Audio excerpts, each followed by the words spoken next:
Are you curious about Gestalt language processing? You are not alone. Join me, Corinne Smoose, and speech therapy PD for our podcast, The Gestalt Get Together. Our episodes try to balance the enthusiasm and excitement about GLP and its associated intervention ideas, as well as a healthy dose of skepticism about how to understand and integrate this paradigm shift into your career and the field at large.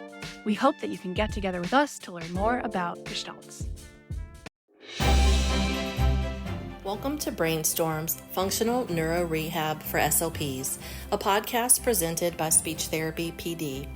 Brainstorms is designed for adult medical speech-language pathologists working across practice settings and across the lifespan. I hope that this podcast brings you evidence-based practice that's easily digestible and applicable to your everyday practice. Enjoy. The content of this course is based on the research and experience of the presenters. The listener is responsible for researching to determine if the information and skills taught are appropriate for their clients, students, or patients. SpeechTherapyPD.com does not necessarily endorse, recommend, or favor the information shared, nor any of the claims, opinions, statements, offers, or services made by the presenter.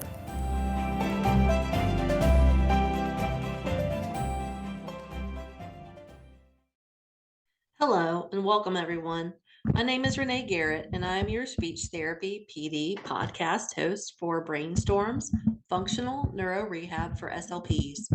Before we get started, we have a few items to alert you to. Each episode is 60 minutes and will be offered for 0.1 ASHA CEU.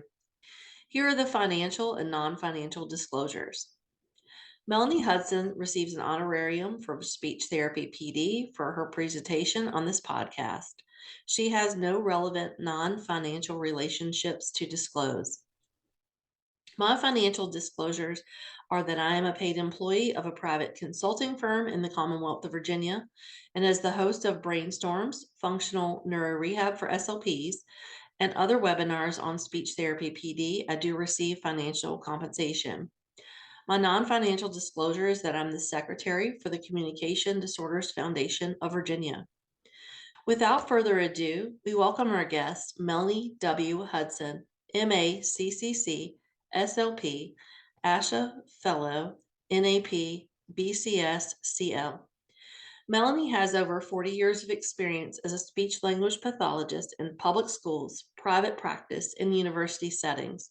She served on the ASHA Foundation Board of Trustees from 2020 to 2023, the ASHA Board of Directors from 2016 to 2018, the Board of Ethics, the Board of Special Interest Group Coordinators, and the ad hoc committees on governance review in 2018 and supervision in 2013.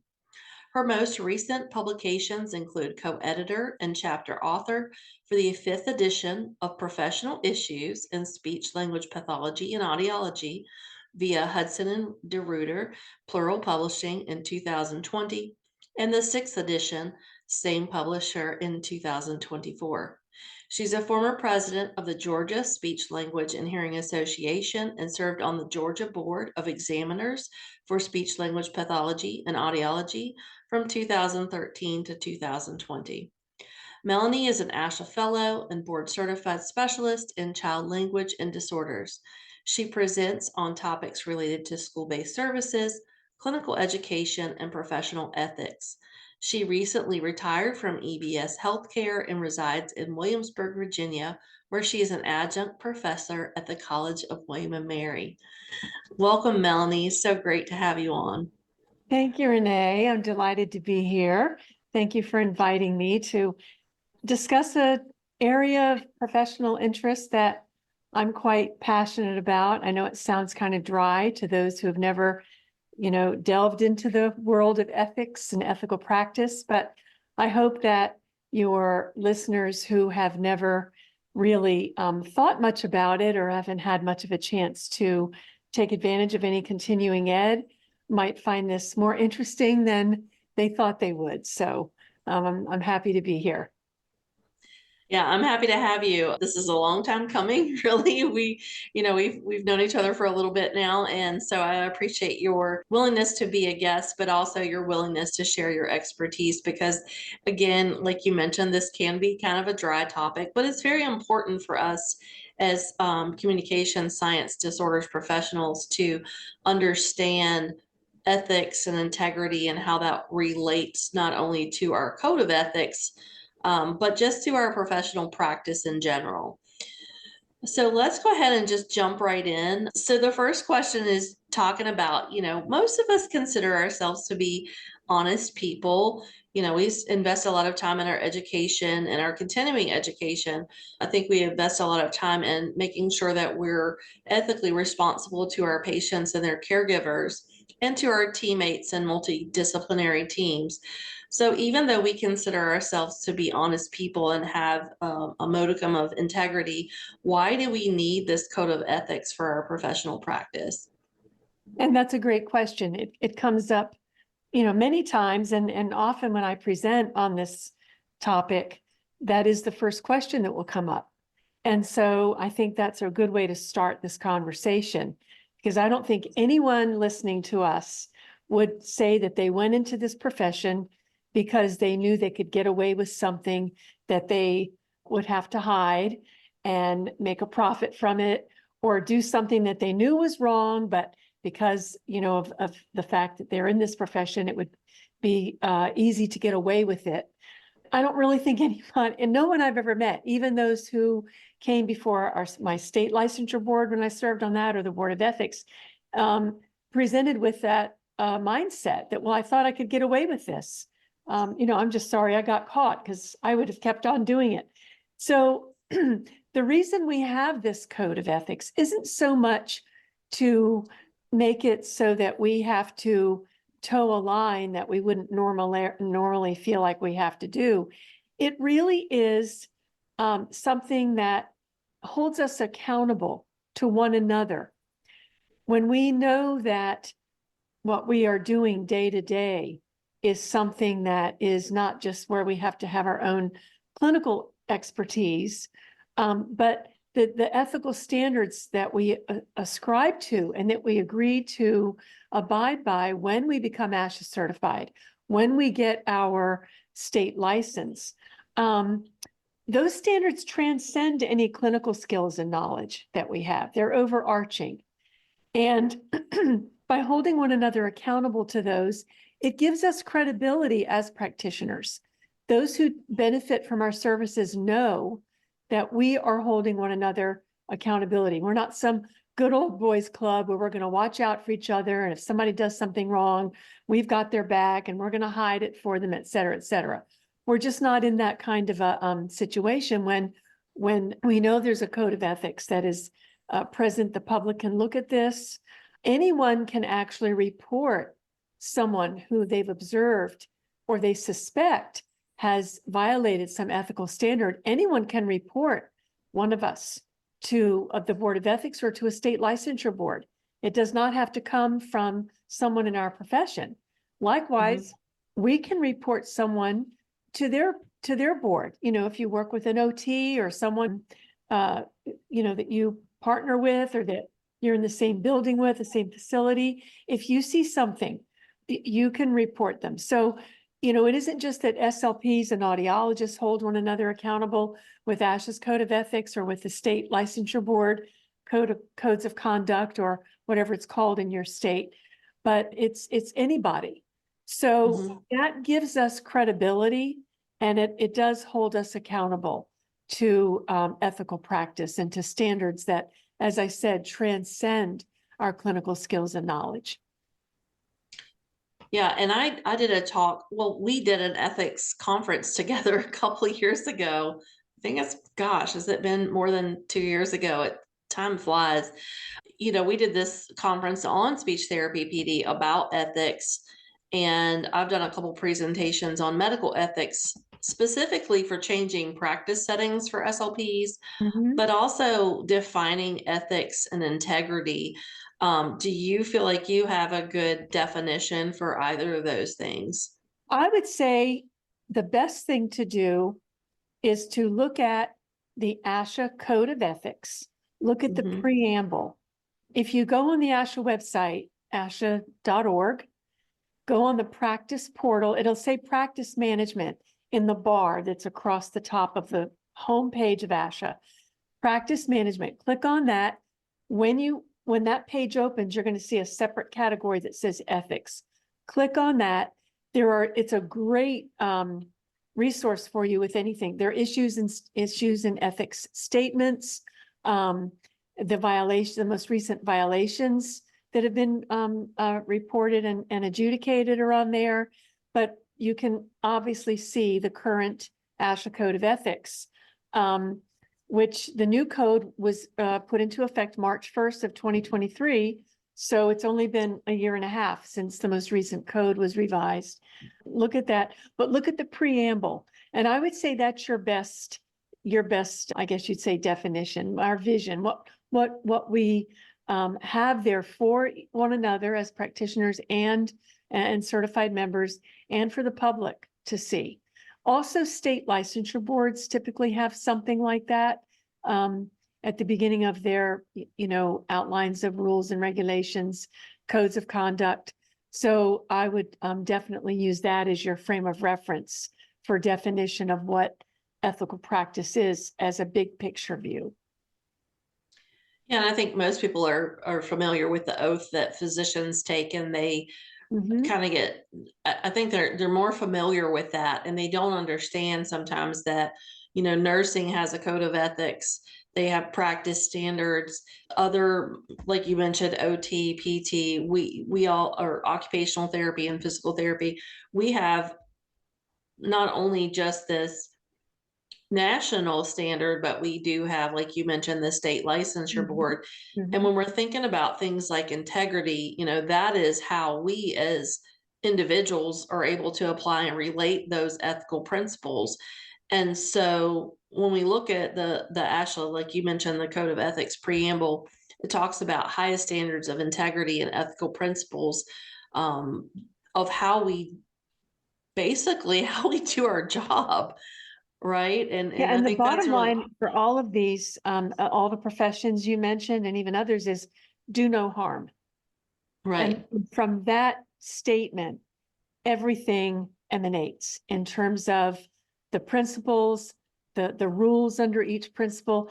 ASHA has 4 principles that form the template of the Code of Ethics. So after the preamble, you see principle 1 is responsibility to persons served. Principle 2 is professional competence. Principle 3 is responsibility to the public. And principle 4 is professional relationships. And under each of those 4 principles are the rules that follow each of those principles.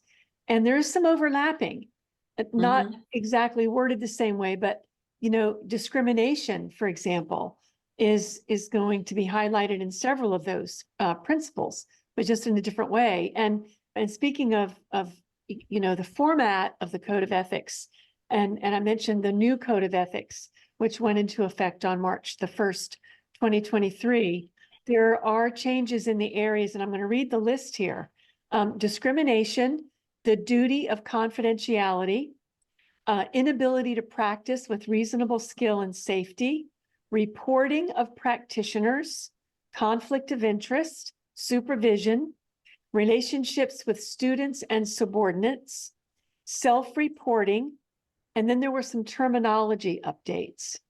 So it was quite comprehensive, and something that you should know if you don't already know. When the Code of Ethics is updated, it isn't something that just a few people sit around and they make all the decisions. The way this works is you sit on the Board of Ethics for 3 years. And that 3 years is when you are looking at the cases that are reported and you go through the adjudication process. You're deciding what, if any, sanctions should be imposed upon our members for violations of ethical conduct.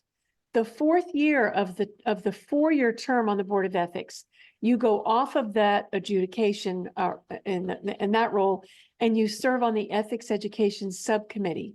That's a year of the former, 3 years that you served in adjudication. Your 4th year is looking at educational opportunities that ASHA should provide in the area of ethics. And if it is time to update the code, and they do that about the one before this 2023 was 2016. So, the idea is 7-8 years typically it's time for an update. What the committee does then is they look at all of the cases that have come up. They see if there's a trend here. For example, they highlighted supervision in this last update because there were a lot of ethical violations related to supervision that was not done the way it should have been done, resulting in all kinds of difficulties. So they decided we need to be more specific with the updated code in the area of supervision. So they look at the time they've had on the board in the adjudication part of it, and they target areas that look like they need updating. So they go through the code, they tweak it, they look at wording. Does this make sense? When people have had to come before the board and they say, well, I didn't know that that's what it meant when I read this, or I would not have done that. So, okay, then maybe we need to reword this and make it a little clearer so our members aren't, in a gray area about whether or not they should have been able to do this or not. So we look at all those things. And then when the tweaks, when the edits, et cetera, are made and decided upon by the committee, it is sent out to the membership. You'll get an email from ASHA. Every single member of ASHA will get an email that says, weigh in, give us your comments, let us know what you think, because this is what we are proposing as changes to the board. To the code. So what you need to do is be looking for that. It's not going to be, in the next year or two, because we've just got the new update from 2023, but just be aware of the fact that this is not a document that stays the same, for your entire career. You need to be aware that it does get updated and that you have a voice as a member. You have a say in the way things should be worded. And so you certainly should understand that this is not some arbitrary rules that have been imposed upon us by a group of unknown people, and we don't know why they're asking us to not do this or to do this. You have a voice here. And you also have the opportunity to serve on the board. Go into the volunteer pool, check the box. We've got almost 250,000 members. It's not necessarily likely that just because you want to be on the board, you'd be on it, but you certainly, can express your interest in volunteering, and then also in making sure that you know that as a member, your voice is needed, not just, something that we do as a matter of, well, we want to make sure people know. We really want to know, what do our members think before they agree to this? So state boards do the same thing. They may not reach out to you and say, here are the proposed changes, what do you think? But they certainly are going to be updating and changing their state regulations. So you need to be checking your state website for your state codes of conduct, ethical standards. Every state calls it something different because they do change. And when I was on my state board, one of the things people would say when they would, have to come before the board was, well, when did that become a rule? Or, the way I read that, it didn't sound that way to me when I looked at it when I was in graduate school. Well, that was 10 years ago and it's changed. The wording is more clear now, so you should have known. And not knowing what's in the code or in a state code is not an excuse for committing an unethical or committing an unethical violation. I always use the example of, you get stopped by a police officer for speeding, and if you say, officer, I had no idea that was the speed limit here, I'm so sorry.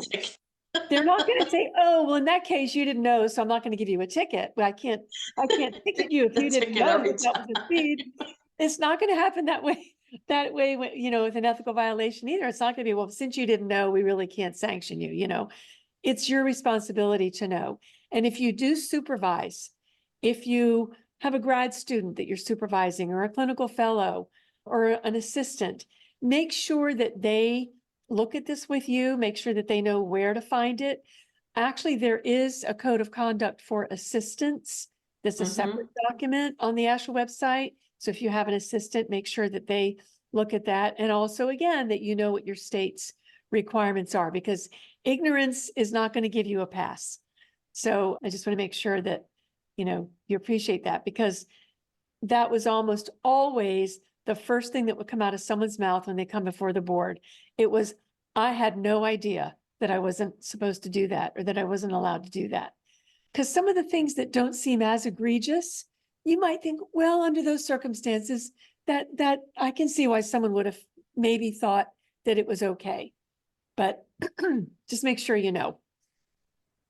Well, and I think, it speaks a lot to kind of the two hot topic areas that have come up in the last few years. One being competency to treat certain areas, because we are so broadband and in these places that we're expected to treat. And then the other, like you mentioned, supervision, because I know, seeing other colleagues who've done supervision for students or even CFs, mostly for graduate students, I've seen them do things like take their graduate student to lunch and have a margarita on a Friday and post it on the internet. Like, come on. that's common sense to me, that's not appropriate. You have to maintain this business relationship, I don't want to call it a hierarchy, really, because that's not what it is, but it is a business relationship.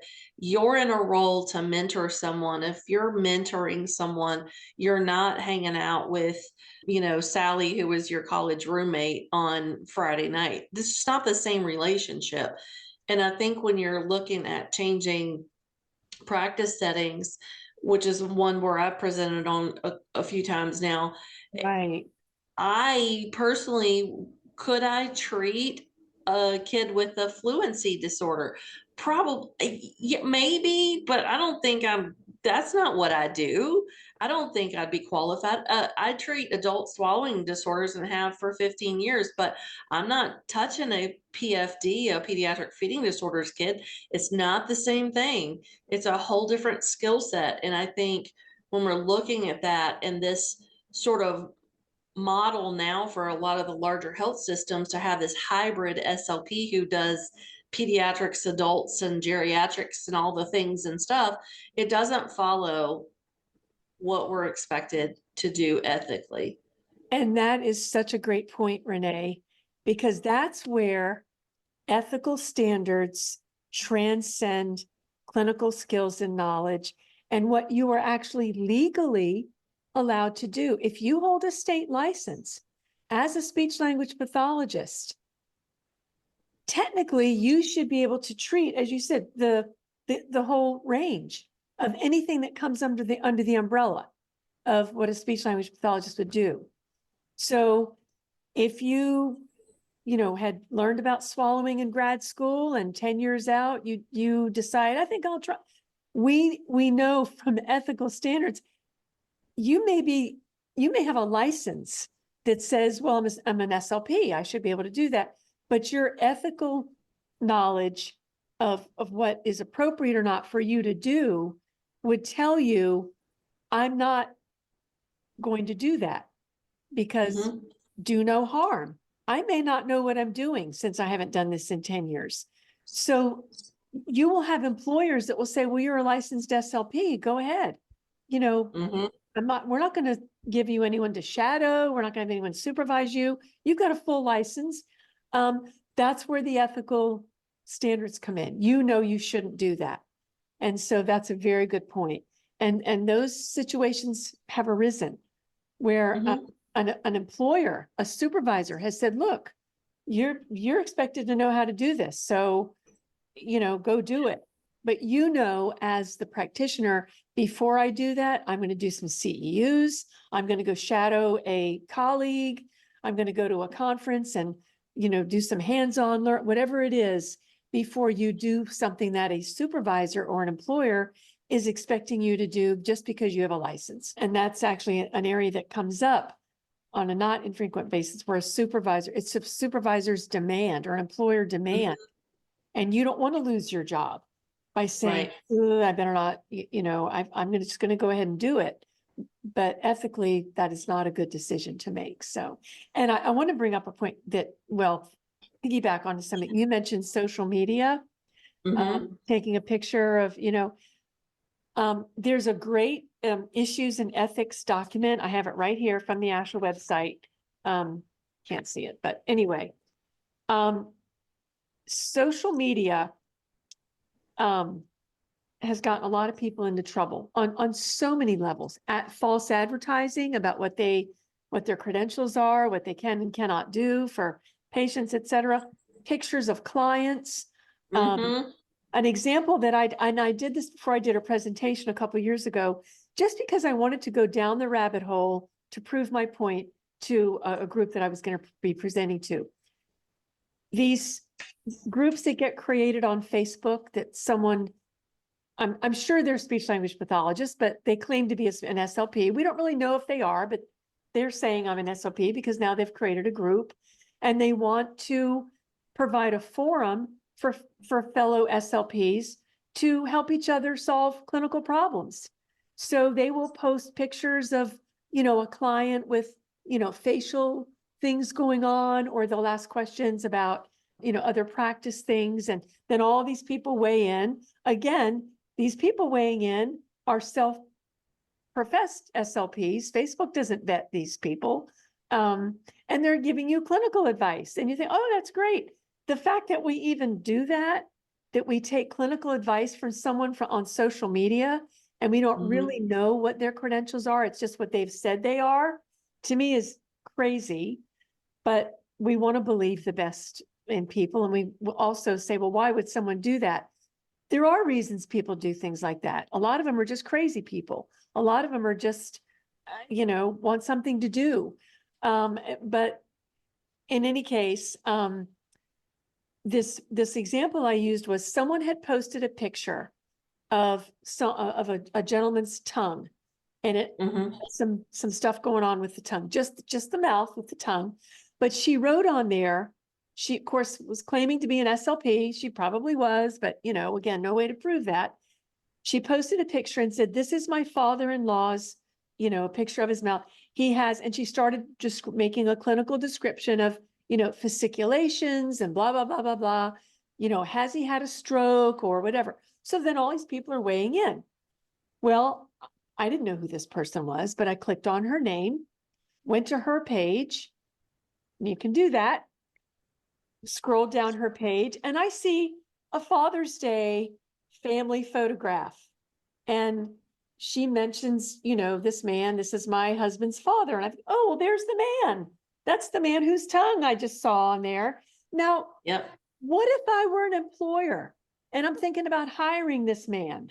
Now I know, ooh, did he have some neurological damage going on? Or just the fact that, or I'm an insurance person and I'm trying to gauge whether or not this gentleman is going to be issued medical insurance. Ooh, maybe not.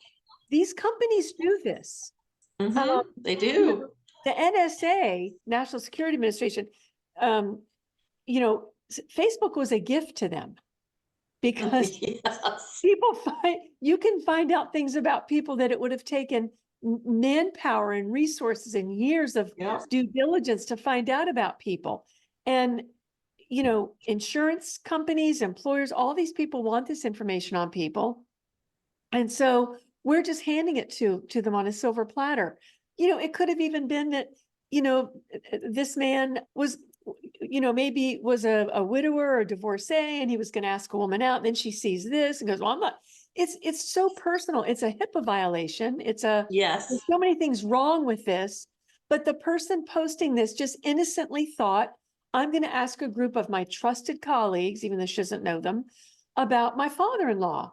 And I was able to see, without knowing her or him, who this man was. Then I clicked on his site and I learned everything about him. I knew where he was born.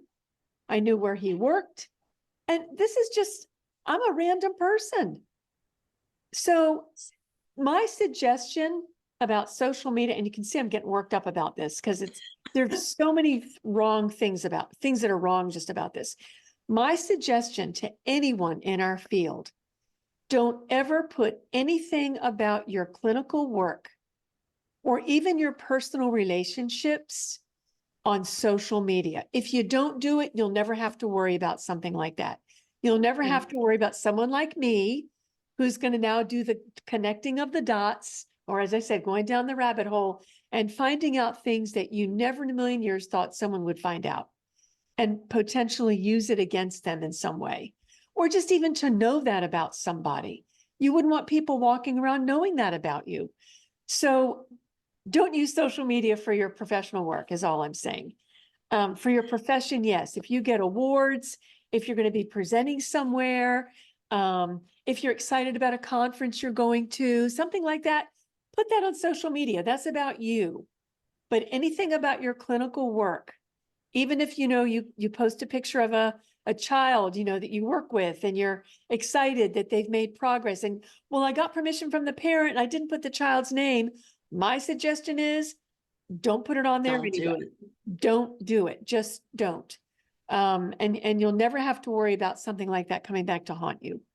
At a minimum, a potential employer or someone who's going to hire you to work with their family member, if they did some investigating on you and saw that, they would think, well, that's wrong. They're posting pictures of the people they help, even though you're doing it in the spirit of celebration and you got parent permission and all that. Just don't do it. Okay, I'll get off my soapbox now. No, and I see it too. And there are some people that I see on some of the Facebook groups who I do know personally, and I'm more of a bystander and I read, but there are some people who will put solid research and evidence-based practice up as a response, but then some other people are more opinionated and I don't know them.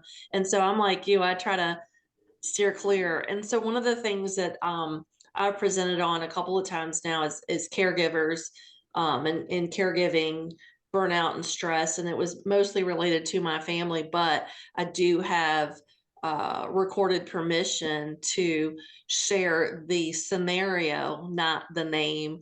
It's a whole Could you different find thing. out? Yeah, could you find out the name? Yeah, you could. But my father-in-law Whole is different like, thing. yeah, Exactly. I even say this, we're going to talk about the diagnosis. Are you okay with that? And so it is, again, looking at being careful because we do have such access now to share information, but it's not always in a positive way. And Right. so even if we're looking at like Virginia specifically guidelines for unprofessional conduct, it's number 6, incompetence or negligence in the practice of the profession. Again, that's talking about how don't misrepresent yourself into having a skill set that maybe you don't have. And so Right. one of the things that I saw happen when I left a job was there was a specific type of neuromuscular electrical stimulation that I was certified in and I was using, had the equipment for. And the next person who came in had a different skill set. It was still a neuromuscular, but it was a different brand, different equipment, different methodology, different research. And they were trying to use, because they were told by the manager who was a physical therapist, it's the same thing, just use the same equipment, and it wasn't. And it was that's an ethical violation that, again, Yeah. like you mentioned, they don't want to lose their job, so they don't want to speak up. There's definitely some generational differences in how we process, how we live, and how we practice, and what we're willing to speak up for. And so for me, I'm of a certain age where now I just don't really care if I make you angry. I think it's wrong, or it's going to violate something that I do to my patients or their caregivers. I'm going to say, no, I'm not doing that. But I can see where younger, less seasoned clinicians maybe don't have that voice. They don't have that even personality, right? Yeah. They They maybe don't are feel really empowered enough intimidated. to do that yet. They feel, in many Exactly. cases, I've had individuals that I've supervised, they don't feel that they know enough yet. They don't feel that they have the luxury of saying, well, I know better than what you're telling me to do, so I'm not going to do it. they feel, well, I better do that. This person has practiced longer than I have. They know what they're doing, and they wouldn't ask me to do this if it weren't okay. And that is, so that would be generational, or it would be in terms of how long you've practiced versus how long someone else whose opinion you would value over yours. Maybe they've been setting longer, even though you've been practicing the same amount of time for whatever reason. Always use your critical thinking skills. Don't just take something, accept something blindly because you know that this person has been either working longer than you, or they seem to know more than you do about a given clinical area. Just always use your critical thinking skills and make your own decisions, and have those discussions with those individuals. You know, why would you recommend this? You know, I trust your recommendation, but can you walk me through why you came to that conclusion? And that's how you learn. Yeah. And someone asked the question, if you have explicit permission to share information with identifying information removed, and you're seeking resources from a private professional group, is this okay? The situation with the SLP's father-in-law would be different as the ID was not removed. If you have permission, Yeah, it says if you have explicit permission to share information with identifying information removed. Are you taking advantage of our new amazing feature? The Certificate Tracker. The free CE Tracker allows you to keep track of all of your CEUs, whether they are earned with us at speechtherapypd.com or through another provider. Simply upload your certificate to your registered account and you're all set. So come join the fastest growing CE provider, speechtherapypd.com. There was no, I wouldn't do it on social media anyway. So here's my suggestion. So it says from a private professional group. I guess I would need more information. What's the private professional group? Is it your cohort of peers within the same health system? Or are you talking about a university? There you go. So I was going to say, because Facebook, someone can set up a group. That is not a private professional group. We don't know for a fact that the person setting it up is who they say they are. They could have even stolen someone's identity and they've set it up. Why someone would do that? I don't know, but you don't know is what I'm saying. You also don't know the people who are weighing in if they are who they say they are. So my suggestion is, if you want to be part of a professional group where you get colleagues who are interested in the same things that you're interested in, you want to have clinical discussions, you want to hear from experts, you want to see what someone who's had more experience than you've had in a given area, what they have to say, join a special interest group in ASHA. If it's on swallowing, join the swallowing group. If it's on fluency, join the fluency group, whatever. And you have your own community then. And the communities do the same type of thing that Facebook does. They have the community dialogue. You type in your question, and then over the course of time, people read them and they answer. So, you know, you have people that have written books on the subject, answering your questions for you. And because it's through ASHA, they've been vetted. That is the person that they are claiming to be.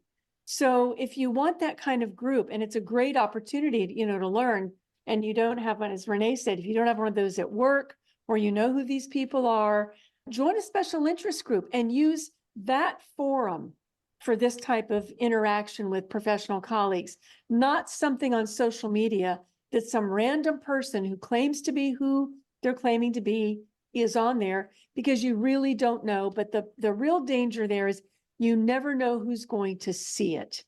And you never know who's going to start putting the connecting those dots. Well, that's one of the things I always tell my students too, is that, you know, your network connections in the CSD world start when you're a student. They start when you're a student. You know, you may not want to go be best friends or have a cup of coffee with this person in your program, but you never know that you might be sitting across the table from them, interviewing them, or they might be interviewing you for a job.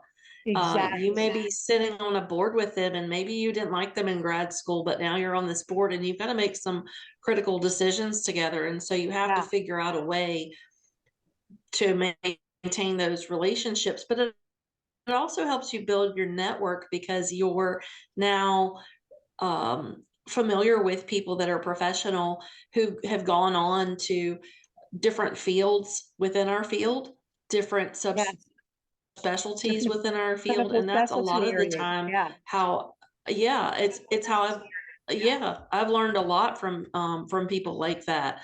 But one of the things that I really wanted to get into was just what are some of the most common ethical lapses? Because I think that is probably one of the most interesting questions that we could it talk is. about. It is. And I actually, I've used lots of examples from my own experience on the board, things that I was part of the adjudication process.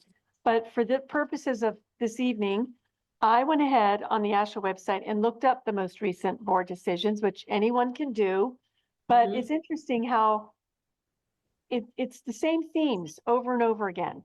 It's first of all, you look at some of these and you go, I can't believe someone would think this was okay.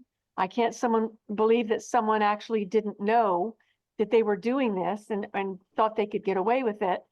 But the board decisions, I just pulled a few. And after the board decisions, I'll talk about the sanctions because when you look at board decisions, you will see what the sanctions were that the board imposed. So some of the ones that I picked out: improperly supervising an SLPA and misrepresentation by not providing prior notification. So Renee, you mentioned misrepresentation. This would have been a case where someone, an SLPA was providing services, but the supervising SLP did not tell whoever was receiving the services that this was an SLPA. So basically Mhm. it was lying by omission. They didn't say they were an SLP, but they didn't say they weren't an SLP. It was one of those cases, I'm sure, where reading between the lines and having had that experience, this is the person providing services. So the receiver of the services just assumed it was an SLP. So in Mhm. that case, it would have been misrepresentation. It's, as I said, sort of lying by omission and not providing the prior notification that this was going to be provided by an SLPA and not an SLP. Published advertisements containing misleading information regarding relationship between dementia and hearing loss. So that would have probably been an audiologist who advertised that, they had services, then if they could have their hearing loss treated, it would cure their dementia. Again, I'm reading between the lines here, but that's misleading information. Mhm. Misusing therapy time on personal matters, failing to provide therapy that targeted patients, documented treatment plans and goals, documenting services not provided, resulting in billing for services not rendered. That was all one case. One of the most common violations is related to billing and Mhm. misrepresentation of services provided. That's probably the most common violation. And Yeah. again, it goes back to what I said. Many of the cases that I saw were not about someone who decided to get around the system and they knew they were billing for services. That would be a defrauding scheme that, you're looking at prison time there. That's a felony. We're talking about, in many cases, people who didn't keep track of their therapy, and at the end of the month or the quarter, when they had, they've have to catch up on their billing now, they just kind of look back and go, yeah, I'm pretty sure I saw him on that date. And they're just sort of, that's a Tuesday, Thursday person. Yeah, I must have seen. And so they're not necessarily, yeah, how can I get more money here? How can I bill for more services that I know I didn't provide? They're just sloppy. And Mhm. the way insurance or Medicaid or Medicare looks at this isn't, well, was that on purpose or not? Intent does not play a role in whether or not you get sanctioned. So intent, well, I didn't mean to do that. It was just, I didn't keep good records. Doesn't matter. It was fraudulent billing and you may go to prison. So Yeah. again, you didn't mean to hit that person. crossing the, the crosswalk, you just look down for a minute at your phone and, oh my God, I didn't mean to run over that person. Well, you know what? It's manslaughter. So that's kind of an extreme example, but intentionality is not going to be a pass for you to be receiving a lesser sanction or whatever when it comes to fraudulent billing. So this is obviously, one of those cases. Here's another one. Returned incomplete files and failed to return all patient records to contractor upon resignation. So this person obviously left their employment and didn't return the files that they were supposed to return, or the ones that they did return were incomplete. So back to record keeping. You learned in graduate school, document. Yeah, When it's time to turn those into somebody, make sure they're complete. that's right. Because if you didn't document it, it didn't happen. Exactly. Here's another one. Failed to self-report professional discipline from the state board for practicing without a license. Self-reporting is very important because state licensure boards communicate with ASHA and vice versa.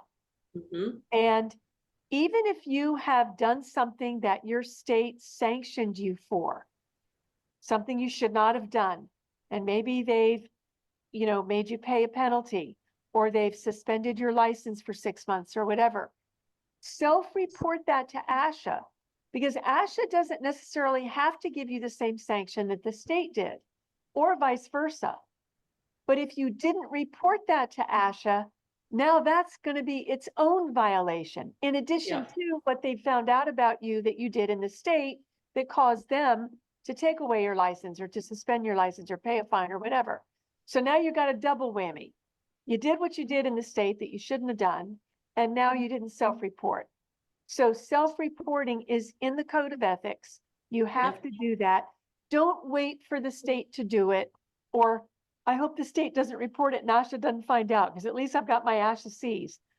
Don't do that. Self-report, and you may find that, and you will likely find that ASHA isn't necessarily going to be as harsh with you as the state would have been. I shouldn't say likely. You just may find that's what happens because you did self-report. So, but this person was sanctioned by ASHA because they failed to self-report when their state board sanctioned them for practicing without a license. Here's one: child molestation and sexual exploitation of children. Now, when you see something like that, and the name was in the ASHA, on the ASHA website, just Google the name and you'll see all the newspaper articles. You can get all the details about this. So that's what I did. I just Googled this person's name, and it was a person who was an SLP in a school, and he had a relationship with a 15-year-old student. So, you can find this stuff out if it's something this serious, because their name is going to be in the ASHA leader, and then you're going to see the newspaper articles. Here's another one that you could Google and find their name in the newspapers, but this was an SLP. This is what was on the ASHA website for their ethical violation.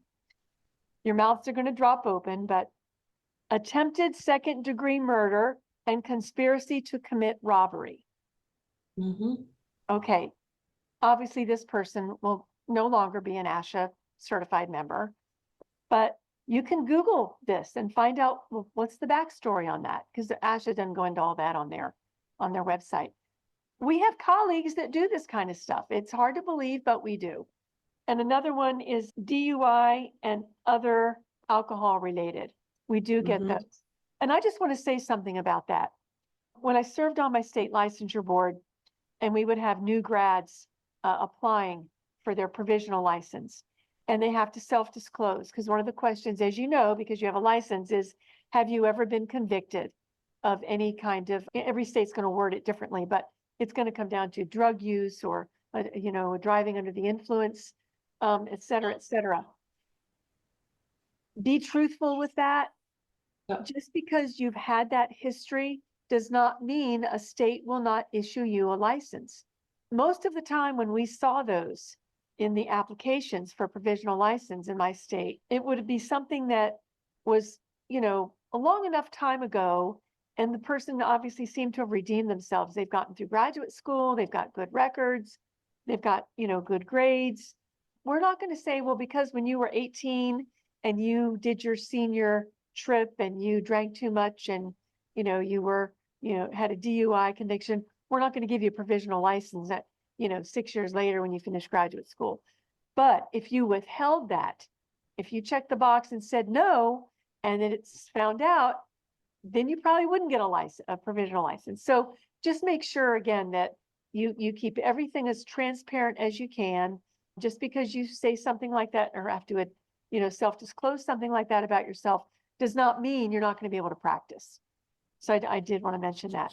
Those are some of the most recent, the 2024 violations, but a lot of them, come under other areas related to conflict of interest, providing therapy to, if you work in the schools, doing private practice on the side with some of the students that are on your current caseload.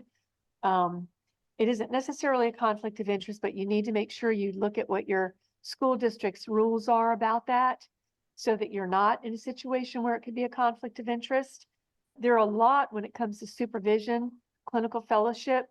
There's a whole list here just on situations that could give rise to ethical issues or misconduct if you're mentoring a clinical fellow. It could be arbitrary termination of the CF mentor supervisory relationship, termination of the CF mentor supervisory relationship such that client abandonment occurs, failure to establish outcomes and performance levels, or failure to do so in a timely fashion, failure to complete and sign the CF report, or failure to do so in a timely fashion, withholding paperwork for the benefit of the employer and to the detriment of the clinical fellow, failure to provide the required amount of supervision. There are tons of these examples that come before the board, and these clinical fellows, their career is put on hold because of these mentors who, use their power to keep them from getting their Cs because they want to keep them at the lower pay rate or whatever it is. So recruitment of clinical fellows to function as independent practitioners without appropriate supervision. Failure to report a clinical fellow's non-compliance with the code of ethics or applicable law. Failure to fulfill the responsibility of CF mentoring supervision as agreed. Delegation of tasks for which the clinical fellow is inadequately prepared. I'm just reading a portion of the list of situations just under the area of mentoring clinical fellows of possible ethical violations. So there's a lot here again that, a mentor would think, well, I thought I was doing the clinical fellow a favor by holding back on recommending them for their Cs. I felt that they weren't ready and, I wanted to make sure they learned more. And well, you can do that, but there's a way you have to do it. You don't just say, don't think I'm going to sign off on you yet, or it's an ethical violation. So just, being aware of these things is your responsibility.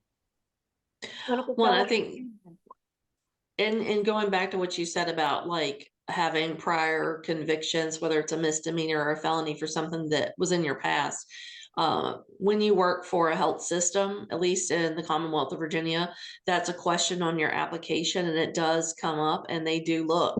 You have to pass. I would guess it's in every state. I would think so too. In 4 states, and I've seen many other states' codes, and I've never seen a state that didn't have that. And yeah, because not only do you need to self-disclose, but you have to fill out a background investigation form with the state police when you're serving particularly geriatrics and pediatrics, because there's a lot with abuse in both of those populations, and so you do have to pass. Yeah, and now it even includes in some locales and states not only just that application, but you actually have to go in and get fingerprinted depending on what agency you're working for or what facilities require. So that's something to think about too. And when we're thinking about just, again, self-reporting is one thing, but what about when we see something that we feel like looks unethical? It doesn't necessarily affect you directly, but what should you be doing? Because you can't, looking the other way is not okay. Exactly. So what should we be doing in those types of situations? Looking the other way is unethical. And if you look the Right. other way and you know something's going on, you are now unethical. Mm-hmm. So, walking away and saying, that's not my caseload, that's not my problem, you have now committed an ethical violation. So if Mm-hmm. you ever have a question about something like that, you can always go to the supervisor in your building, in your facility, say, I saw this, I just want to make sure that once you've gone to the person who is the decision maker about how to handle that, you have fulfilled your ethical responsibility. You don't have to be the one that then reports that person to, their professional organization or, files a formal complaint. You just have to make sure you let the person who, as I said, has the power to make a decision about how to handle it. Once that person is aware of it, you have fulfilled your ethical obligation. Now, if it's that person that you think is unethical, then you have to go to someone else, maybe someone above them, but you can't walk away and say, well, I just pretend like I didn't see it, because if you do that, you are now unethical. If you ever have a question about something like that, even if it's not about another SLP, please, have the ASHA Office of Ethics, your dues, Mm-hmm. pay their salaries. They're wonderful staff.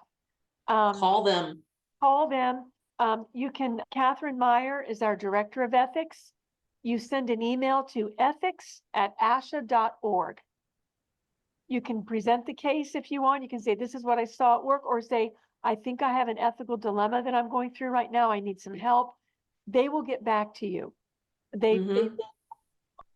It's very timely. You're not going to have to sit around and wait. Now, obviously, if it's something that is very harmful to someone, if you see someone being physically hurt, you might have to call, 911. I mean, don't wait. Use your judgment as far as how soon should I do something about this, and who should I contact? But if it's something that you're not sure about, and it's something that isn't where someone isn't in imminent danger, you can always contact ASHA, and someone Mm-hmm. can walk you through what they think you should do. So just use that as a resource.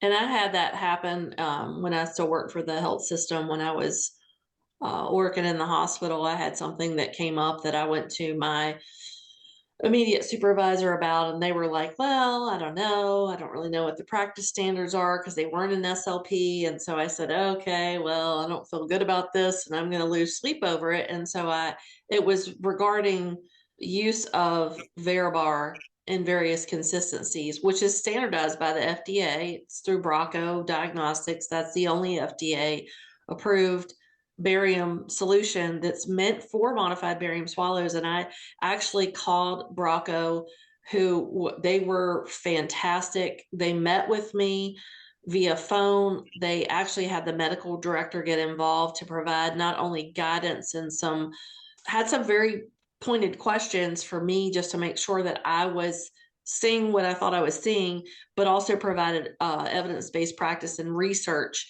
to me to be able to provide to my employer to say, hey, this is not cool. So, even if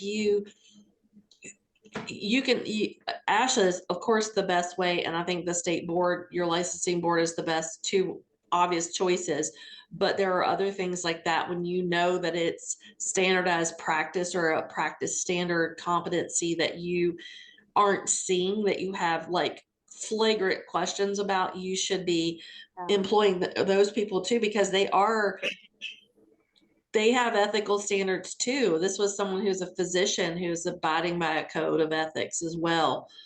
And I think that kind of leads us into the kind of wrapping up, but talking about the sanctions and penalties, because you touched on that a little bit, but I think people understanding, like, I think people think, yeah, you can get your license maybe suspended, or, maybe that's for a period of like 30 days, but I don't think, and again, this is something I tell my students, look in the ASHA leader, look in the website, because those ethical violations are listed, names, what they did, and you're like sitting there reading it and you're like, oh my God, are you serious? Yeah. And sometimes you know who the person is and you're really surprised. Yes. Yeah. Yes, Um, but I think that talking about the sanctions and penalties for unethical practice might be a really great way to wrap up the last few Okay. minutes. So these are ASHA sanctions, the names and what they mean. And just remember, every state has its own terminology. Mhm. So you need to look at that too. So with ASHA, I'm going from most mildest to most severe. Reprimand is a confidential letter that would Mhm. be shared between the board, the ASHA Board of Ethics, and the member. It's typically when unethical conduct is of a minor nature and is disclosed only to the person found in violation and to the original complainant, the person who filed the complaint, so that they know that something was done. So this is not something you'd see in the ASHA leader. Censure now is essentially a public reprimand. So it's a little more serious than just a reprimand because now this is public. This will be in the ASHA leader.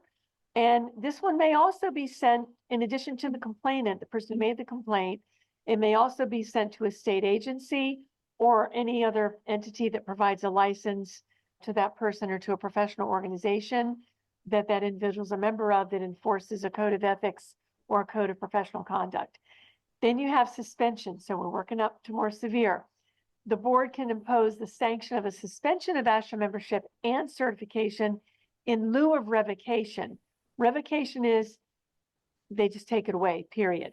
Suspension is you're not going to have it taken away, but you can't practice. And during that time of suspension, you have to pay all your dues and fees as well as maintaining those, keeping up with your certification requirements to maintain your certification. When the period of suspension is over, it's up to that member, the sanctioned member, to directly contact ASHA certification to find out how they need to become current again. They don't have to get approval from the Board of Ethics to do that. So that's just done with certification to make sure that you're okay. They will verify that your suspension period is over. Now, revocation, that's going to be egregious conduct. This is when the board can revoke the membership and certification for a period of years to life. So Mhm. you heard one of the instances where that would have been life. It requires a two-thirds vote of members of the board and notice of this sanction to the ASHA membership and other entities is also included in this. Now, if it's just for a number of years, when this period and not for life, so now the person has sanctions been imposed, the years have expired, or the revocation period has expired. If they want to get their certification back and their membership, they have to seek reinstatement by submitting a petition to the board. And the board has to approve that by a 2/3 vote. And when they petition for reinstatement, they have the burden of demonstrating that the conditions that led to the revocation have been rectified and that upon reinstatement, the individual will abide by the code. They also have to make sure that in that time they've kept up with any certification standards that are in place and other membership requirements. And then the final one is if someone is in violation of an ethical standard before they have their certification, so it could be a clinical fellow, it could be someone who let their C's lapse and they're getting their certification back, then ASHA obviously doesn't have the certification to revoke or suspend, but they can withhold it. They can say, we're going to withhold this for 5 years. You didn't get your C's, well, we're going to withhold it for another 5. And then you go through the process as though it was revoked. So those are the sanctions. Yeah. Wow. Yeah. And again, like you mentioned, some things most people don't think that what they're doing is incorrect or they didn't realize it and it's an omission. But then there's the more serious ones that are more egregious, like the attempted murder or Robbery or yeah, sexual abuse. Yeah. sexual abuse. That was the one I was thinking about. Medicare insurance fraud schemes. We had Yes. someone in Georgia that had built Medicaid for $500,000 and spent 2 years in prison. And Yeah. that Well, was a scheme to defraud. That wasn't sloppy billing. yeah. And the other one that I've seen a lot is being told to document off the clock, which is also an ethical violation that people who are salaried think for some reason that it's okay. And it's been talked about quite a bit in our SLP world, and I think audiology as well. It is not okay to do that. That is an ethical violation. It's also an insurance violation, and you need to be speaking up to your supervisor, which I've had to do that before, and it's not a pleasant conversation necessarily, but it's a necessary one. So Because it's your license in jeopardy here. And it may be, yeah, the supervisor may say, I'm going to fire you, but at least if you're fired, you still have a license, you can go get another job. If you do it and then you lose your license or you get sanctioned, it's going to be hard to get another job. exactly. Yeah. Exactly. Well, Melanie, I appreciate you joining us, and certainly this was a wealth of knowledge, I think, for people who are seasoned, but hopefully for people who maybe were confused about some of the things that, we need to be mindful of and be aware of in our profession. So I just appreciate you coming on. And hopefully we'll see you. Thank you. Yeah, hopefully we'll see you in the future. I hope so too. Looking forward to it, Renee. Thank you. Yep. Thanks again, Melanie, and I hope to see you soon. Thank you. Thank you for joining us for this episode of Brainstorms, Functional Neuro Rehab for SLPs. We have a special coupon code for our listeners to receive $20 off any annual subscription to Speech Therapy PD. Head over there to get ASHA CEUs for listening to this podcast and all other episodes. The code is Brainstorms20. 20 is the number 20. We appreciate your positive reviews and support and would love you to write a quick review. Also, subscribe. If there's a topic you'd like to see us cover in the future, you can email us or comment in the comments section or message us on social media. Remember to go to Speech Therapy PD to learn more about earning ASHA CEUs for this episode and more.